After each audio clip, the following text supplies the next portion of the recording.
Nanti siapa di kelas ini ya, nanti kalian minta di lab, bersihin dulu meja papannya ya.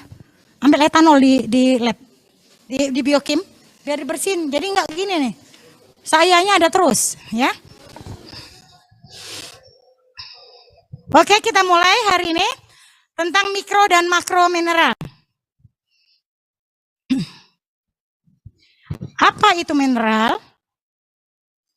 Apa contoh mineral? Apa contoh mineral? Fosfor.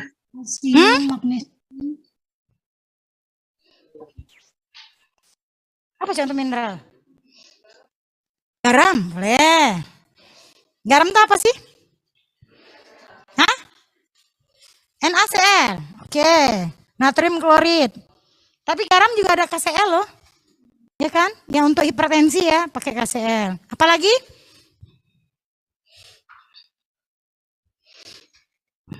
Yang ada di garam dikasih apa mineralnya? Di garam. Selain NaCl, ada juga ditambah dengan yodium ya. Jadi macam-macam mineral sebenarnya dalam tubuh kita, banyak sekali mineral ya. Jadi mineral ini adalah unsur yang penting bagi tubuh selain karbon, hidrogen, nitrogen, dan oksigen. Karbon, nitrogen, hidrogen, dan oksigen ini itu membentuk suatu senyawa yang namanya makromolekul. Makromolekul tadi apa? Contohnya karbohidrat, protein, lemak, itu semuanya adalah makromolekul yang jumlahnya sangat besar dalam tubuh kita. Nah, mineral ini selain pembentuk dari makromolekul tadi itu dan juga ini tidak dapat dibentuk dalam tubuh ya, harus didapatkan dari makanan kita sehari-hari. Jumlahnya juga ini tidak sembarangan, tapi ada sesuai dengan kebutuhan atau intake per harinya ya, intake daily-nya. Kemudian mineral juga terdapat dalam makanan dan juga bisa ditambahkan ke dalam makanan ataupun melalui suplemen tambahan ya. Seperti tadi, garam ditambahkan yodium. Padahal sebenarnya kalau garam itu sendiri, garam dapur tidak ada yodium, tapi diberikan yodium. Kenapa? Itu tadi supaya asupan yodium untuk yang mengkonsumsi dapat terpenuhi. Perbedaan mineral dengan vitamin apa? Atom penyusunnya, ya. Kalau vitamin itu banyak, ada C, ada H, ada N, segala macam. Tapi kalau mineral itu tidak, dia adalah senyawa, dia adalah unsur tunggal. Dapat dia bereaksi dengan yang lain, bisa.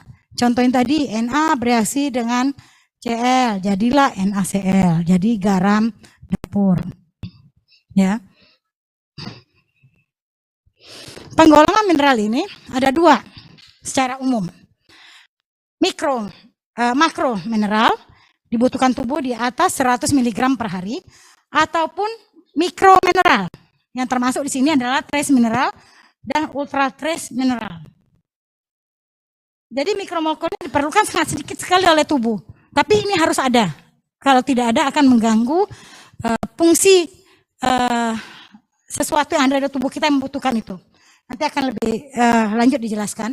Untuk trace mineral ini dibutuhkan di bawah 100 mg per hari, sedangkan ultra trace mineral ini butuhkan sangat sedikit sekali.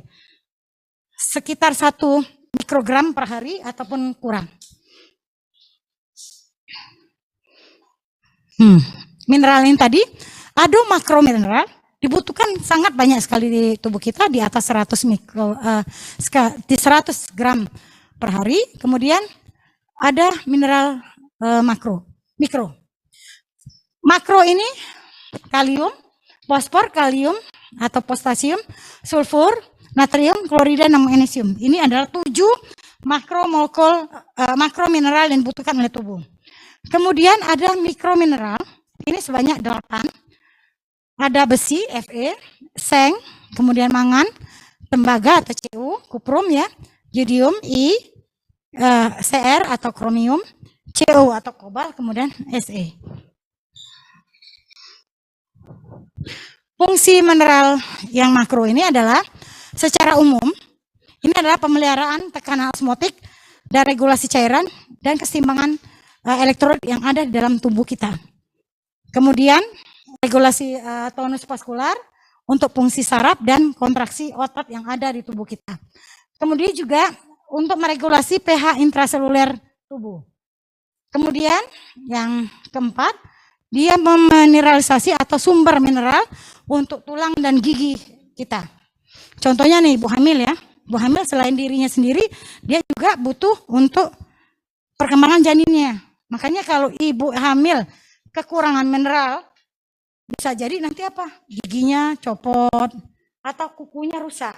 Itu salah satu ciri-ciri dia kurang dari asupan mineral yang dibutuhkan untuk pembentukan tulang dan gigi janinnya sehingga diambil dari ibunya. Makanya suplemen untuk ibu hamil akan lebih tinggi dibandingkan orang yang normal. Kemudian diperlukan juga untuk koagulasi darah itu secara umum. Kalau kecepatan ngomong ya, tapi ibu cepat karena memang 100 menit ada 2 IT yang harus diberikan. Jadi kalau nggak tahu nanti nanya aja ya. Kemudian fungsi mineral mikro, yang pertama adalah metaloenzim, yaitu komponen penting yang dalam sistem antioksidan ya secara umum, sebenarnya bukan secara antioksidan saja tapi juga bisa untuk enzim-enzim yang lain yang ada dalam tubuh kita. Kemudian sebagai metaloprotein non enzimatis. Kemudian ketiga, dia sebagai konstituen struktural hormon. Jadi hormon kita biasanya ada mengandung mineral-mineral mikro ini. Beberapa mineral dapat bereaksi satu sama lain. Contoh yang tadi garam dapur ada Na dengan Cl. Ya, jadi Na berinteraksi dengan Cl, dia akan terbentuklah garam. Coba ibu tanya. Na dan Cl, kenapa dia dapat bereaksi? Nggak bisa berengung gitu, nggak kedengeran. Satu orang aja jawab. Hah? Karena stabil? Ada lagi pertanyaan yang lain? Apa jawaban yang lain? Yang di rumah boleh? Kenapa Na dapat bereaksi dengan Cl? Muatannya berbeda.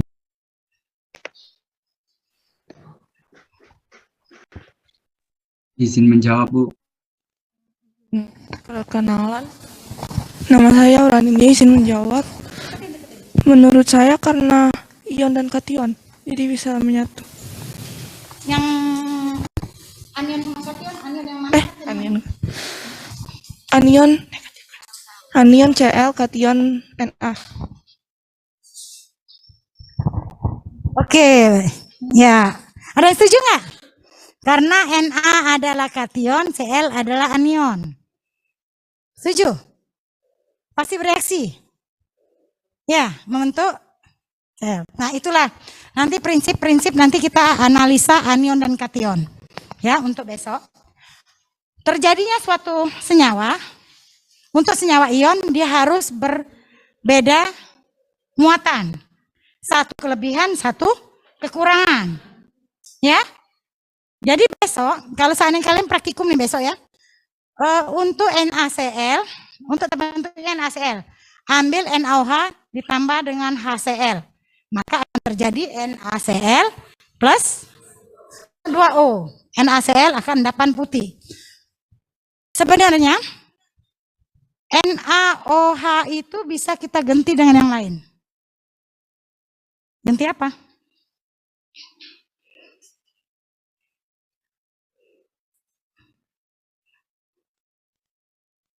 Anionnya sama kan, Na kan? Tapi jangan mengandung anion yang sama dengan senyawa yang akan kita harapkan terbentuk. Anion apa tadi? Cl. Jadi kita jangan mengambil NaCl larutannya.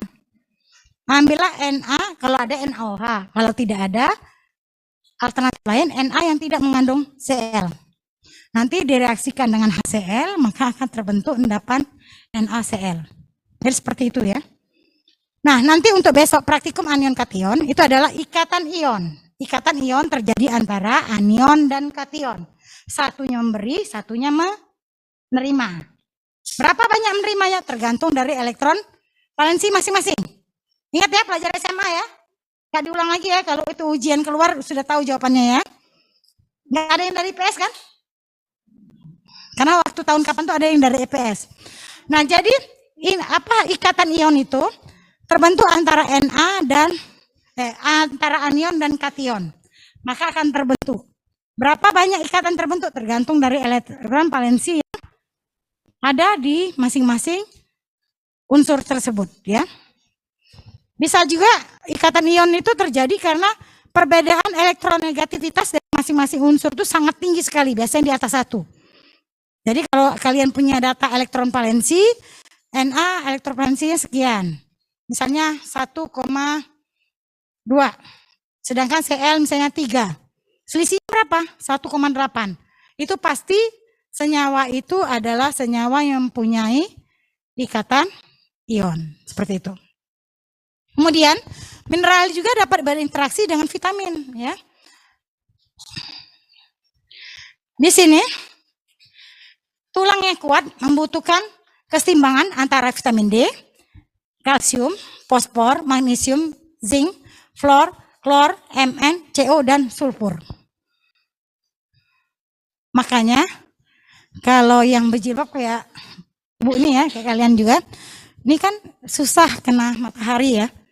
Karena tertutup. Makanya perlu sekali-sekali jemur matahari, kena matahari tanpa tertutup. Ya. Ada yang mau di teras rumah yang di atas nggak kelihatan orang boleh. Atau kalau mau minum pro vitamin D. Jadi itu penyerapan kalsium akan baik. Tapi kalau kalian minum kalsium saja tanpa pro vitamin D, maka penyerapan kalsiumnya tidak akan optimal sehingga kalsium akan terbuang, tidak terserap untuk pembentukan tulang atau gigi.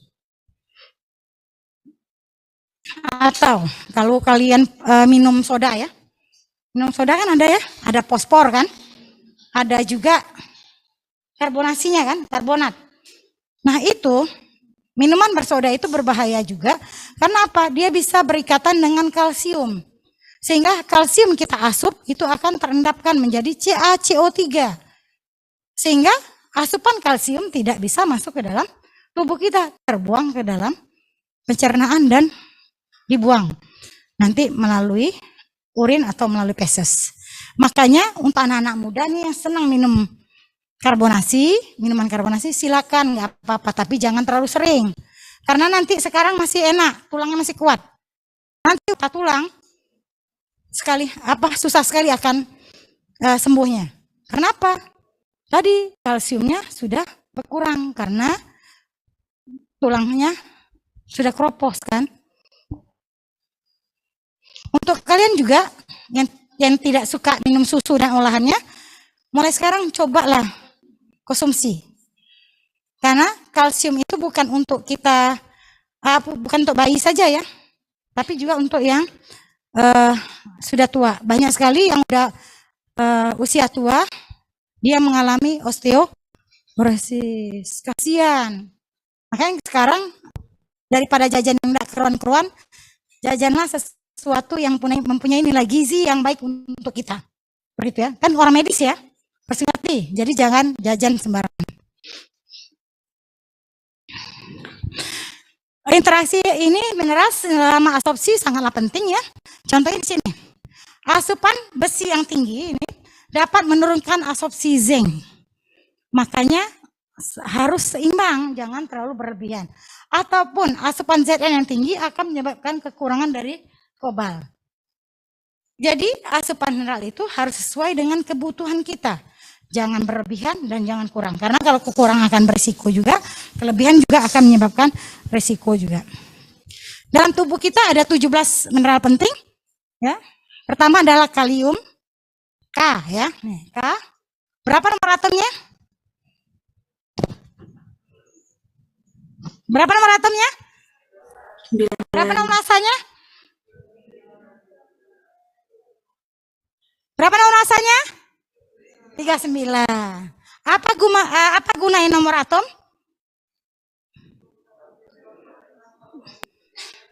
Untuk elektron valensi, untuk menentukan apakah dia bisa memberikan elektron tertentu kepada orang lain atau dia menerima, seperti itu kan? Kemudian juga bisa melihat sifat-sifatnya dari jumlah elektronnya ya, lapisan kulitnya dan subkulitnya. Kalau seperti ini K, nomor atomnya 19 tadi untuk elektron valensi. Kalau nomor massa untuk apa?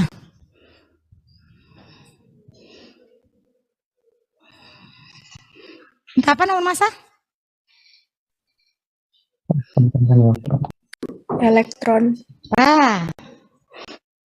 MA baru berapa bulan? Udah lupa.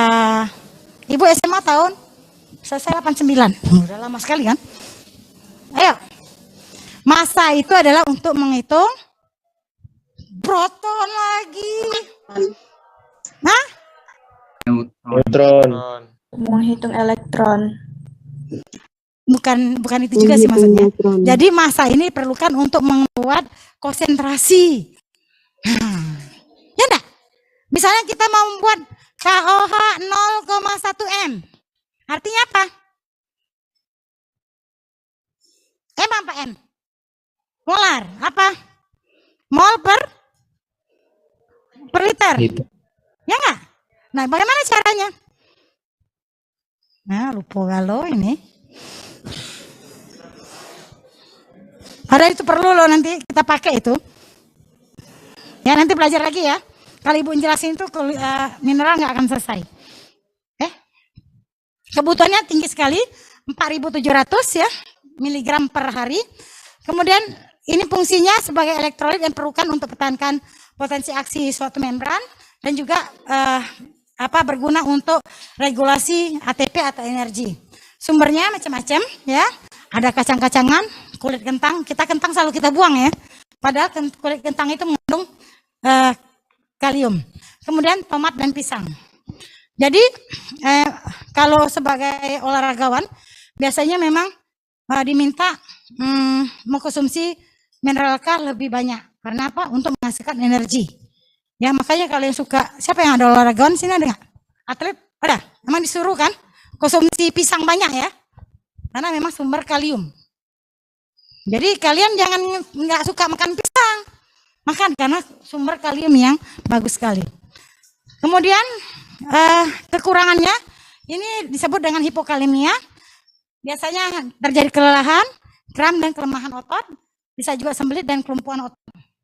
Kelebihannya menjadi hiperkalemia, biasanya ada diare, muntah dan penyakit ginjal. Penyakit ginjal kenapa? Karena tadi kaliumnya berlebihan. Ginjal tadi berfungsi sebagai penyaring. Kalau nyaring terus lama-lama menjadi berlebihan, dia akan menjadi bentuk kayak ini loh. Ginjal tuh secara umumnya, kalian tahu saringan kelapa? Apa fungsi saringan kelapa? Memisahkan antara cairan dan ampas. Ya. Nah, kalau seandainya ampasnya banyak, terus disaring terus ampasnya banyak, nutup lubangnya kan? Sehingga apa? Ginjal tidak bisa menyaring. Iya kan? Karena apa? Buntu ya. Tersumbat. Karena tersumbat oleh serat-serat tadi. Nah, seperti itu juga ginjal kita. Makanya sayangi ginjal kita. Jangan makan sesuatu yang berlebihan yang menyebabkan ginjal kita menjadi parah. Contohnya apa? Vitamin C yang tinggi. Nggak apa-apa makan vitamin C. Kita makan yang 1000. Padahal di tubuh kita perlu misalnya 500. 500-nya akan dibuang. Ya kan? Nggak apa-apa, dibuang juga. Iya, dibuang juga nggak apa-apa. Tapi yang jadi masalah, yang membuangnya siapa? Yang menyaringnya siapa? Ginjal. Kasian kan? Kerja ginjal menjadi berat. Akhirnya nanti menjadi ginjal yang meradang dan akhirnya menjadi gagal ginjal. Nah, jangan seperti itu. Ya, jadi konsumsilah sesuai dengan kebutuhan, jangan berlebihan. Karena sekarang kan ada vitamin C yang 1000 apa? UC apa? UC 1000 ya. Nah, sekali minum kan 1 botol gitu ya. Kalau ibu nggak mau, ibu minum separuhnya ibu kasihin orang lain. Bermanfaat bagi tubuh ibu maksimal dan membagi ke orang lain menjadi pahala. Jadi jangan semuanya diminum. Bagi 2. 500 kita, 500 teman. Kemudian Cl, klor. Klor ini kebutuhannya 2300 mg. dibutuhkan untuk produksi asam klorida di lambung dan fungsi pompa seluler ya. Ini nanti di biokim akan dijelaskan lebih lanjut tentang pompa seluler ini. Kemudian sumbernya ini adalah garam meja atau garam dapur. Kemudian kekurangan dari klor ini terjadi keseimbangannya akan terganggu ya, keseimbangan asam basanya. Kemudian irama jantung juga akan mengalami gangguan. Kelebihannya tadi karena klornya berlebihan akan meningkatkan asam lambung dari tubuh kita. Selanjutnya natrium. Natrium ini yang paling banyak ya. Jadi kebutuhannya paling banyak dalam makanan kita ya. Padahal kebutuhannya hanya 1.500 dibanding kalium tadi jauh. Tapi makanan kalau nggak ada asinnya nggak enak kan? Padahal kita tahu nih natrium itu nggak banyak, cuma 1.500. Fungsinya sebagai elektrolit sistemik yang diperlukan untuk mempertahankan potensial dan potensial aksi tubuh. Kemudian penting dalam pengaturan energi bekerja sama dengan mineral kalium. Sumbernya tadi sama dari garam dapur ya, bisa juga dari sayuran laut, kemudian susu dan bayam. Kekurangannya ini akan menyebabkan keseimbangan elektrolit yang akan terganggu. Kalau kelebihannya akan menyebabkan osteoporosis dan hipertensi. Hipertensi yang sering sekali ya. Makanya kalau orang hipertensi nggak boleh asin-asin makannya, hambar. Dan juga biasanya kalau hipertensi diganti bukan NaCl tapi diganti dengan HCl. Kemudian kalsium.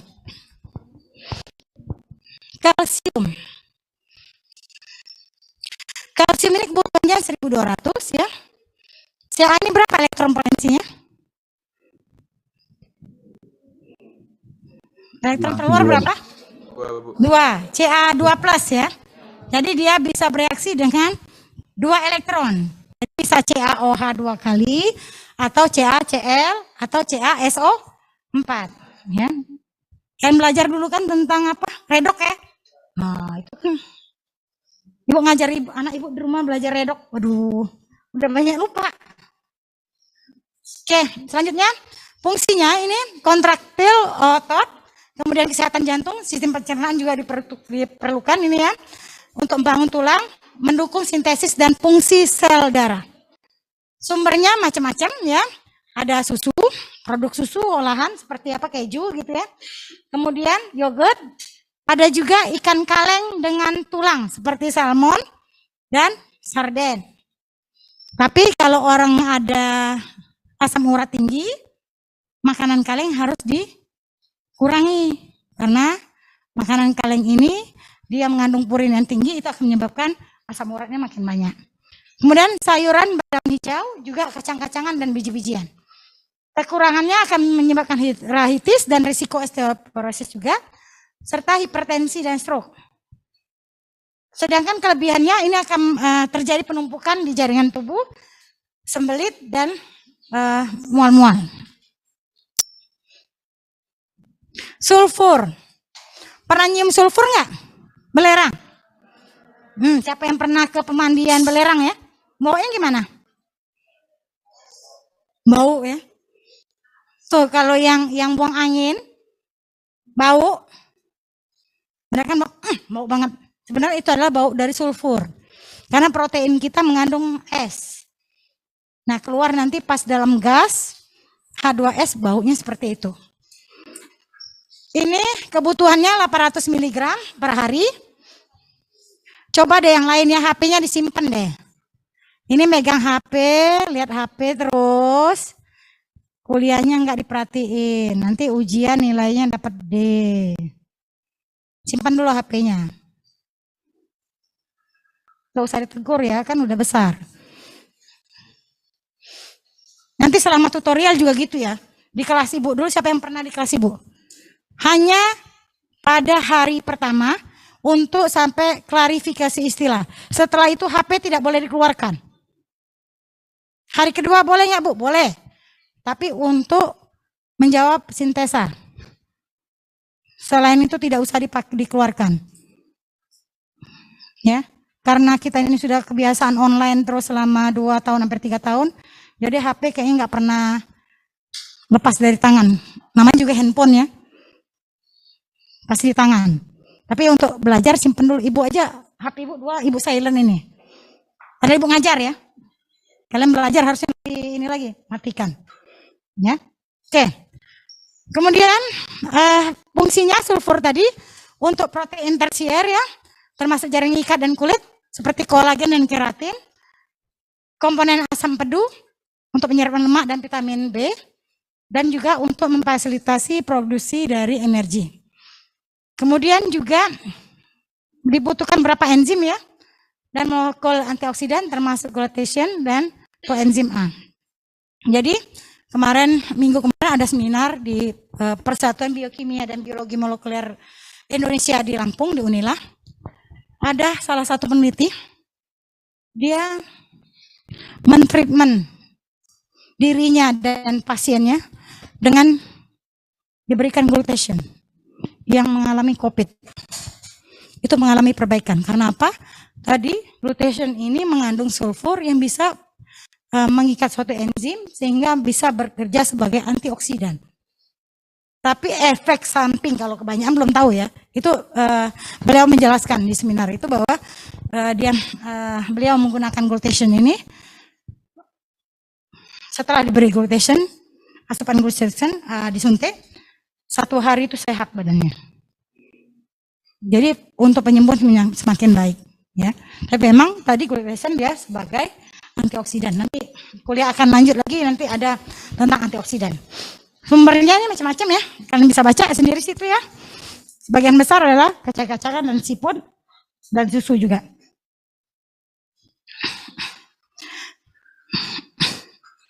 Dan fosfor. Fosfor ini 700 mg per hari. Fungsinya komponen utama tulang dan pemrosesan energi melalui ATP.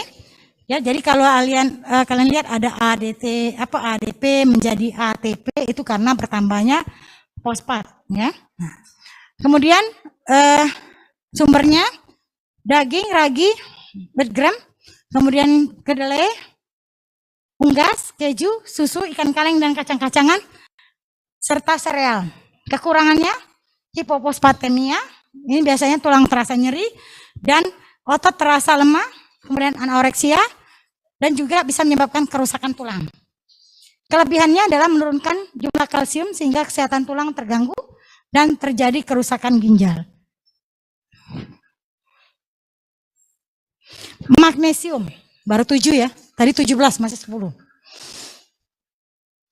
Magnesium ini kebutuhannya 420 mg per hari. Sama tadi dengan Ca, dia melepaskan 2 elektron ya. Mineral ini hampir rata-rata adalah ikatan ion semua. Kapan ikatan kovalen?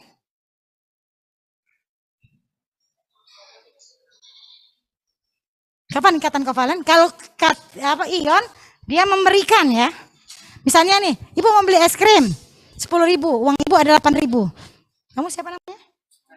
Najwa punya 2.000. Udah deh ibu nih, ibu saya beri deh 2.000 biar ibu bisa beli es krim. Itu adalah ikatan ion. Ion kan? Memberikan ke ibu. Tapi kalau ikatan kovalen, Najwa 2.000, ibu 8.000, beli es krim. Ini paruan ya. Kamu kan tadi 1/5-nya, saya 4/5-nya. Itu adalah ikatan kovalen, CK. Nah gitu ya kalau istilah kalian tuh. Jadi kovalen itu pemakaian bersama. Tapi kalau ion, salah satu dirugikan. Karena dia harus memberikan. Dan dia harus kehilangan. Nah, tapi kalau kovalen tidak, dia sama-sama diuntungkan, dia sama-sama menggunakannya, ya. Nah, untuk mineral ini hampir rata-rata adalah ikatan ion semua.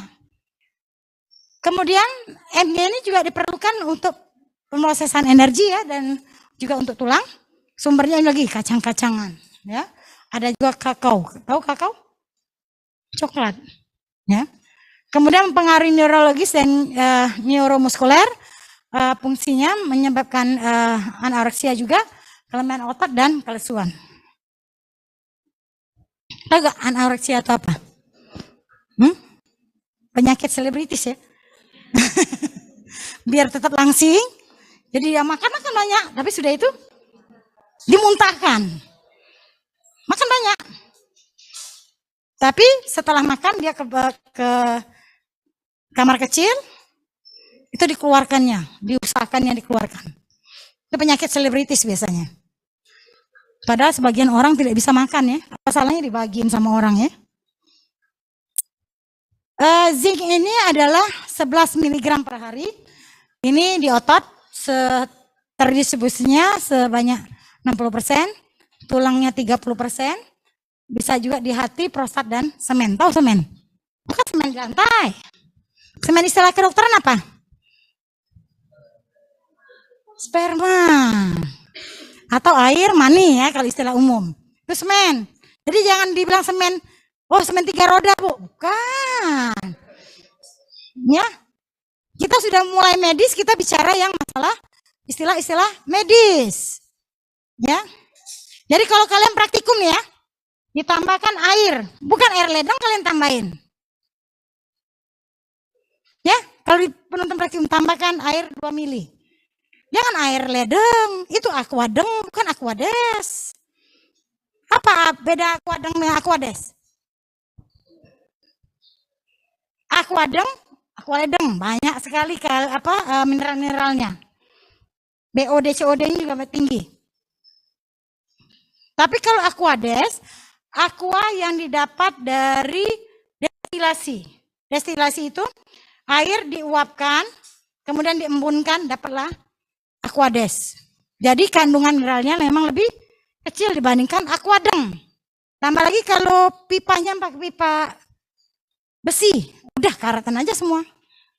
Pas bereaksi Bu, nggak putih, jadi coklat. Nah itu salah satunya pakai aquadeng. Ada juga aquabides. Apa aquabides? Aqua yang berarti 2 kali di destilasi. Jadi sekali didestilasi, kemudian ini diuapkan lagi, didapatkan lagi, diembunkan lagi. Itu destilasi dia biasanya aquabides ini lebih tidak ada mineralnya dan biasanya direaksikan untuk kalau kita untuk praktikum ya, untuk mencuci darah. Kalau seandainya darahnya mau diambil nih ya untuk pemeriksaan di lab, itu biasanya ditambahkan dengan aquabides, dikocok dan disentrifugasi. Nanti bagian yang yang terpisah itu akan dibuang, nanti diambil yang eritrositnya saja. Nah, eritrosit ini nanti akan diperiksa untuk pemeriksaan lab. Nanti biokimia kalian akan praktikum seperti itu. Jadi kalau tambah air jangan buka ledeng atau ambil air di ember ya. Ada botolnya nih ya. Ada wadahnya aquades ya. Kemudian fungsinya diperlukan untuk produksi sel imun, kemudian sebagai antioksidan juga, kofaktor yang hampir 300 enzim, kok hampir sih, termasuk karboksipeptidase, alkohol dehidrase, ini semua enzim ya, karbonis anhidrase. Kemudian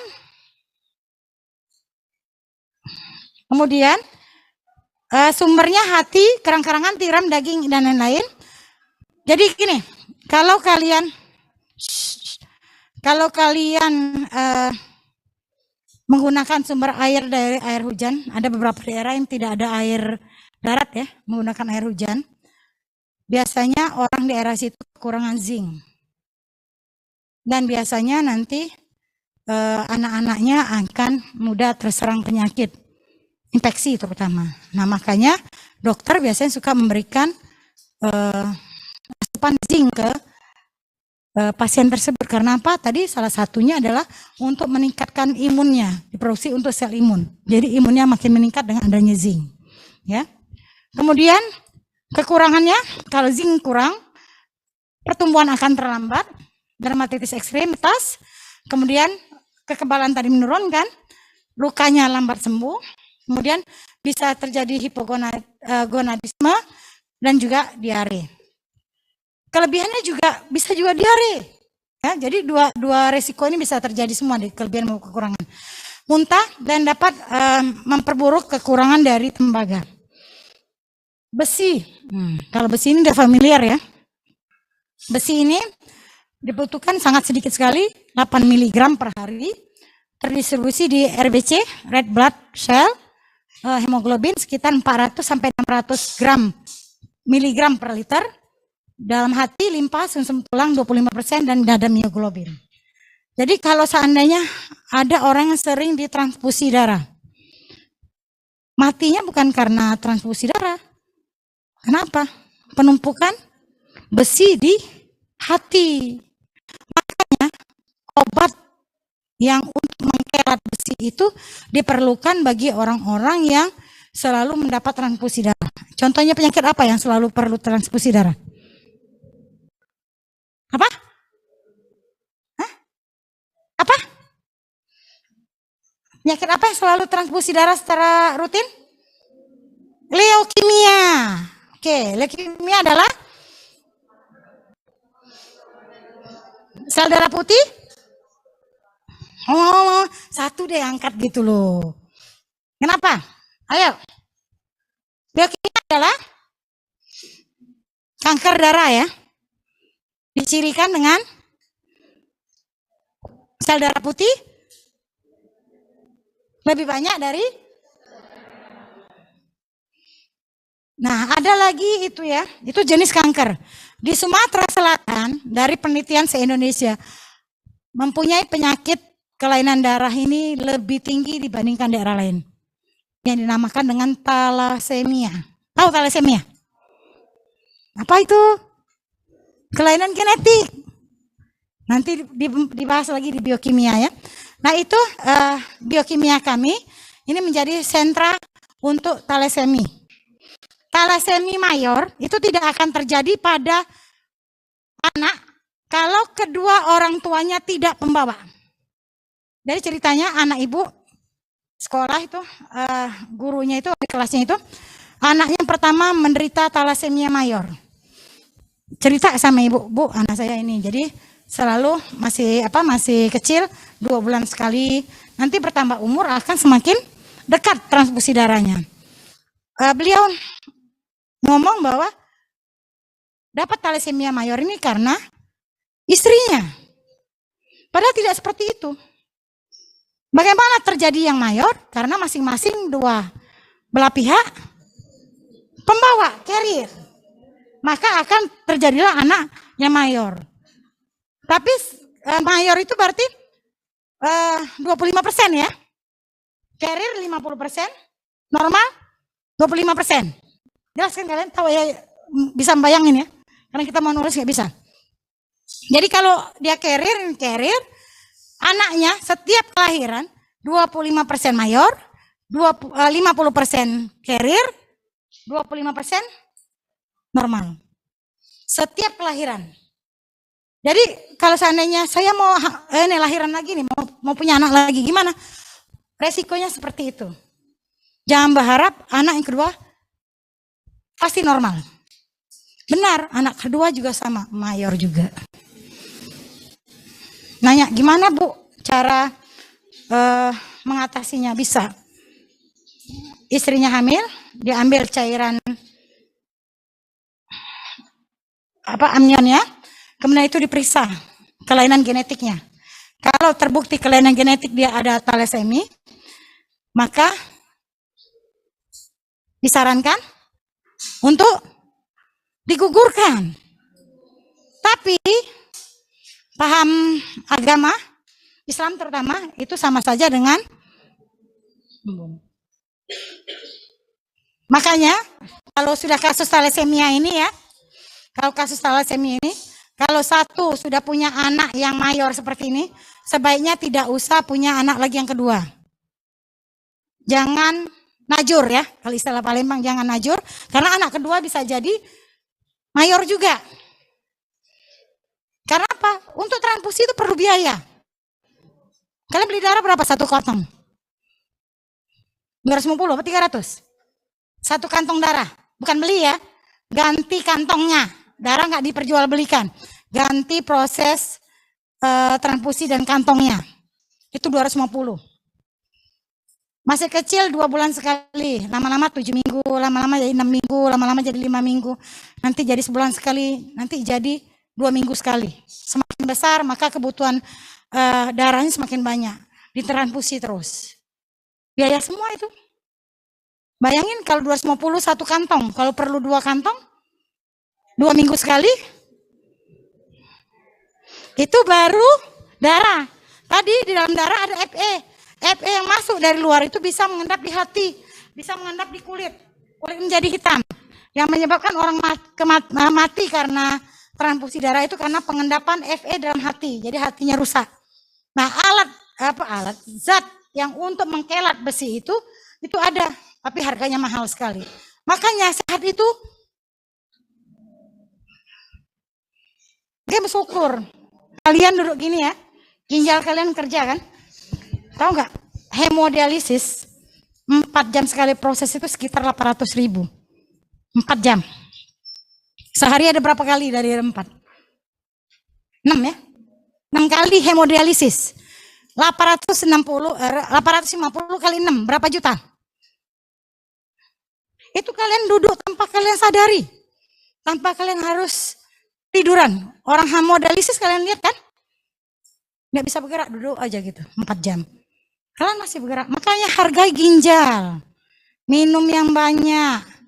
Jangan mengkonsumsi yang tidak diperlukan. Karena tadi hanya ginjal aja sudah sekian juta. Belum lagi jantung ya. Pompa jantung berapa? Makanya mahal. Hidup kita tuh mahal sebenarnya. Oke, ini besi. Kemudian fluor. Fluor dapat di mana? Pasta gigi. Ya. Ada pasta gigi ini ya. Biasanya dipakai untuk supaya gigi kita menjadi lebih kuat ya. Kebutuhannya sedikit sekali 3,8 ya. Kemudian Mn, mangan. Diperlukan 2,3. Dia ada di hati, tulang dan pankreas. Fungsinya untuk kofaktor produksi enzim ya, untuk energi dan sintesis dari DNA dan RNA. Kemudian juga merupakan komponen kunci dari enzim antioksidan yang kuat seperti superoksid dismutase. Sumbernya sebagian lagi itu ya, kacang-kacangan, sayuran hijau, sayuran bentuk akar, contohnya apa? Wortel, kentang ya, beet, nah itu mengandung Mn. Kekurangannya akan menyebabkan hiperkolesterolemia, berat badannya menjadi turun dan pembekuan proteinnya akan menurun. Kelebihannya bisa menyebabkan manifestasi neurologis dan penyakit kuning kolestatik. Cu atau tembaga diperlukan 900 mikrogram per hari. Ya, diperlukan untuk jaringan ikat dan pelepasan besi dari tempat penyimpanannya ya, dan pematangan sel darah merah. Ini juga sebagai fungsi dari enzim antioksidan superoksid dismutase, juga diperlukan untuk fungsi dan pematangan dari sel T. Kekurangannya akan menyebabkan anemia mikrositik, kemudian osteoporosis juga, neutropenia, gejala neurologis ya, ada pigmentasi rambut dan kulit. Kemudian kalau kekurangannya ini akan menyebabkan mual, emesis, sakit perut, koma, dan bisa terjadi nekrosis hati. Krom, Cr. Ini sebanyak 200 mikrogram diperlukan untuk metabolisme gula yang secara normal ya, melalui faktor toleransi glukosa GTF, meningkatkan pemanfaatan glukosa dalam tubuh kita. Di sini juga berperan dalam metabolisme lemak dan protein, juga menjaga tingkat kolesterol yang baik. Apa itu kolesterol yang baik? HDL, VLDL, atau LDL? Belum belajar ya? Nanti sama Pak Sada ya, salah lipid ya. Nah, itu nanti ada lemak, ada kolesterol baik dan ada kolesterol yang jahat. Yang baik itu adalah HDL. Yang jahat adalah VLDL dan LDL. Sumbernya ini dari daging ya, gandum juga ada, buah-buahan dan sayuran. Kekurangannya dapat menyebabkan gangguan toleransi glukosa. Biasanya neuropati perifer dan encephalopati. Tapi kalau kelebihannya belum diketahui secara pasti. Yodium, nah yodium udah banyak ya. Salah satu untuk yodium apa? Mencegah penyakit gondok. Ya. Ini biasanya kita itu tadi fungsinya untuk tiroid ya, kelenjar tiroid dibutuhkan tidak terlalu banyak, 150 mikrogram. Kekurangannya akan menyebabkan hipotiroid ya, ibu hamil. Kalau kelebihan pada ibu hamil menyebabkan hipertiroid kongenital dan bisa menyebabkan gondok. Selenium. Selenium ini 55 gram per hari. Fungsinya sebagai kofaktor penting untuk aktivitas enzim antioksidan seperti glutathione peroksidase ya. Kekurangannya akan menyebabkan kardiomiopati. Kemudian kardiomiopati ini disebut dengan penyakit Keshan disease ya. Kemudian bisa juga terjadi miopati. Kelebihannya biasa mual, diare, neurologis manifestasi, kuku dan rambut terjadi perubahan. Kemudian biasanya napas akan terjadi bau seperti bau bawang putih. MO, molybdenum.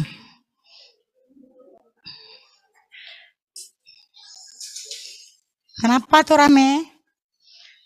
Kalian gak usah foto-foto, nanti ibu bagi. Setelah ini nanti salah satu siapa, nanti ibu share langsung. Sama penonton sekalian, dia gak usah dipoto. Capek moto nanti penuh nanti ininya, memorinya, sayang. Nanti buat foto hasil praktikum aja. Kekurangan takikardi, takipnia sama kebutaan malam ya. Kemudian iritabilitas, koma. Sedangkan kelebihan itu akan terjadi hiperurisemia dan resiko meningkatnya produksi asam urat. Kobalt, CO. CO ini sangat kecil sekali, 5 mikrogram. Komponen utama dari vitamin B12. Untuk apa vitamin B12? Tahu nggak? Yang suka dalam tanaman ya. Kalau ada yang tanaman, mamanya di rumah, biasanya itu suka memberi tanamannya itu suplemen B12 agar tanamannya tidak stres. Misalnya tanaman baru pindah nih, baru dipecah, dipindahin ke pot yang lain. Nah, supaya nggak stres dikasihlah vitamin B12. Jadi B12 itu adalah salah satu untuk mengurangi stres. Ini juga mempengaruhi sintesis DNA, produksi sel darah merah dan fungsi saraf, ya. Gejala kekurangannya ini adalah seperti kekurangan vitamin 12, anemia, anoreksia, terhambatnya pertumbuhan. Sedangkan kelebihan, dia akan menyebabkan kardiomiopati, gagal jantung, gondok, hipertiroid, dan juga sensasi hangat di tubuh, kemudian muntah dan diare. Oke, untuk mineral udah selesai. Masih satu IT kita, apa? Termodinamika. Istirahat dulu atau langsung termo? Nanti aja termo, kita baru istirahat 10 menit ya.